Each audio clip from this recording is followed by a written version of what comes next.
everybody, it's Emily at ARG Schooling, and today I'm going to give you a quick tour of my 2025 bullet journal.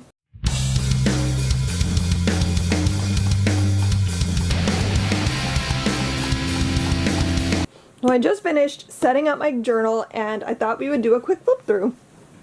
So I get my bullet journals from Notebook Therapy. They have my favorite journals. They're beautiful. They usually have a really cute cover. They have sprayed edges. Not all of them, but lots of them have sprayed edges. And I like the size. I think this is B5. I might be wrong, but I'm pretty sure I got B5 because they're a little bit oversized. And I think that that is like the perfect size for me, for what I use. So let's go ahead and open it up and I'll show you my title page. I might add another sticker, but for now I'm happy with this. It's got the year. I wrote focus on joy. I don't really have a word of the year this year, but I did want to like incorporate joy somehow. So I wrote focus on joy. I have this really cute sticker I got from my Nightworms that I've been wanting to use. And then we have the first spread is my year at a glance. I've set this up a little bit differently this year from how I've done it in the past. And I am really pleased with how it came out. It's still the basic same format where I have all the months here with a little space to write notes about like important appointments or holidays or things that I want to remember ahead of time. But I just really love this washi tape that I got from Notebook Therapy to go with my journal. It's very cute. Then I have my reading goals page. I did this a little bit differently this year. Last year it was just like smaller squares to fill in. I wanted to do it a little bit different. I saw a spread similar to this and I thought it would be fun. I've left it open. There's a lot of space at the bottom and I was going to put stickers there, but then I thought, no, I'm going to leave it open because maybe if I wanted to, I could add more squares. But for now, there's 120 squares because that was my reading goal. It was my reading goal last year as well, and I exceeded it. So I feel pretty confident that I'll read 120 books again in 2025. So that is the number of squares I've given myself to fill in. I just love something to color. Then I have my reading stats. I did this differently this year. I really like how it came out. I made a bigger spread for it. Last year I had just like the small, like tiny box, but I decided to make this bigger and add some more things to track. So this is tracking the total books I read for each month, audiobooks, ebooks, owned books, library books, ARCs, 5-star reads, DNFs, rereads, new releases, books written by BIPOC authors, LGBTQ plus authors, middle grade and YA, nonfiction, graphic novels, books hauled, and books unhauled. So it's got a lot of things for me to keep track of. I decided not to do a total at the bottom because I did not get around to filling that out last year, so I decided I'm probably not going to get to it this year either. So, plus it wouldn't have fit as nicely and I wouldn't have had room for this pretty washi. And honestly, isn't the washi like the most important part? Then I have my new releases spread. This is where I track all the books coming out in 2025 that are on my radar, whether it's something that I pre-ordered or something that I have an ARC for, or just a book that I'm curious about, but maybe I'll wait until I hear more about it or check it out at the library, something like that. So I usually keep track of like all the different things. This is my book club spread. So I have my ARG book club on this side and the seasonal book club for the Monster Squad on this side. So if you want to join the Monster Squad, we will have a members only book club where we meet 4 times a year. We just read 4 books a year, 1 for each season. So we'll meet in February, May, July, and November. And you guys will get to vote on what book we read together. So I just opened voting for the first book club selection. So if If you're a member, you want to go check that out. If you're not a member yet and you're thinking about it, this is a great time to join so you can get in on the first book club and get a chance to vote. I have my 5-star predictions spread.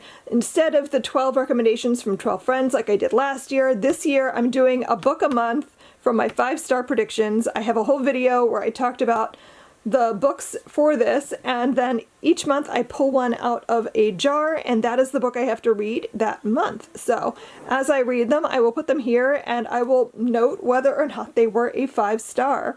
I really hope that they will be. Then I have my buzzword reading challenge. I did decide to do both the title and the cover, but like I said, if I get overwhelmed, I will drop the cover and not worry about that and just focus on reading the titles. But this is the spread for that. There's so many reading challenges this year, guys. I have read nonfiction. We're supposed to read 18 books over the course of the year, so I have like 2 shelves with 18 blank book spines, and I will fill them in as I read. I'm doing the books in the freezer reading challenge, so that's only 12. So I have the 12 prompts written here, and I will add those as I read them. I'm doing the TBR Takedown reading challenge that one of my friends set up, and I threw that in here so I wouldn't forget about it, and I can track it as I read things. But I'm gonna, like, for these kinds of challenges, I don't necessarily like plan out what I'm gonna read at the beginning of the year. I just sort of start reading, and if something fits, it fits, and I write it down, and I worry about it later. Like halfway through the year is when I'll start going, okay, wait, what do I need to hit? And then I'll try to start thinking about what would make sense to read there. And same thing goes for the 2025 Build Your Library Reading Challenge. I have all the prompts written out here, and I will fill in as I go what I read. And for all of these challenges, I do fully intend to double and triple up when I feel like it. So I'm not trying to only read one book per, although that would probably be a good idea, at least for the TBR Takedown, because that one is all about reading your shelves. So maybe for that one, I will try to focus on one per, but otherwise, I'm going to double and triple. I have my TBR tracker. For my monthly TBRs, I pull a card out of my TBR jar. And when I do that, I will write the prompt on the spine, and then however many books I end up reading for that, I'll note on the bottom just to keep track. And then I have my monthly book count. I like a bar graph, so I'll make note there of how many books I read each month. I have my DNF graveyard. I did it a little bit different this year, mostly just wanted to do a little doodle, and then I'll just list the DNFs and when I DNF'd it. I have my exercise and health trackers. I did them a little bit different this year. Last year I just had walks. This year I have 4 options for exercise. So I could take a walk, or I could do strength training, cardio, and yoga, and whatever I do each day, I'll color in accordingly. And then for the health tracker, I did this a little bit different this year. I just gave myself a few more options because I felt last year like I didn't have enough options, and sometimes I was marking it as a day where I was feeling good when actually I wasn't. I just didn't have another thing to mark. So now I have more options for that. So hopefully I will be able to like have a better picture of my overall health. And then for my reading log, I kept it pretty simple. I just wrote reading log at the top, and then I have my key because I like to use highlighters to kind of help myself see the different things that I read and how they fit. So like I mark books that are owned, books that are on my shelves, books I read for work, digital books, whether that be ebook or audio, ARCs that I read, books from the library, read alouds with Regina, new releases, rereads, and recent purchases. And I gave myself an extra page this year because in 2024 I ran out of room, and it really bummed me out. I only had given myself 4 pages, and I thought that would be more than enough, but no, because I read 176 books and it only gave me, like, I want to say 164 spaces. So I have an extra page this year. should I need it. And then I have my 2025 book bracket, which I just think is a fun thing to do. It doesn't always help like actually choose my favorite book of the year, because sometimes I'm like, I change my mind and I think it's actually this book, but it's still a fun idea, so I still add it. Then I have my January pages. My spreads always look basically the same, but different washi tape, different things. So like the monthly calendar, dates to remember, I have a block for my TBR, for video plans, and monthly favorites. And then each week I give myself a section to write to-do lists and things, my menu plan. At the bottom, I like to like make note of what books I hope to read that week. And if I read them, I check them off. And then I have moments that made me smile. I track movies and TV shows we watch, and my completed January reads.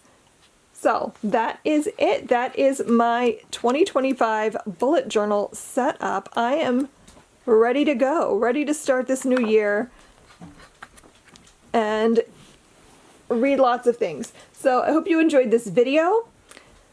Be sure to like and subscribe if you want to see more content like this, and I will see you guys in my next video. Happy reading. Bye.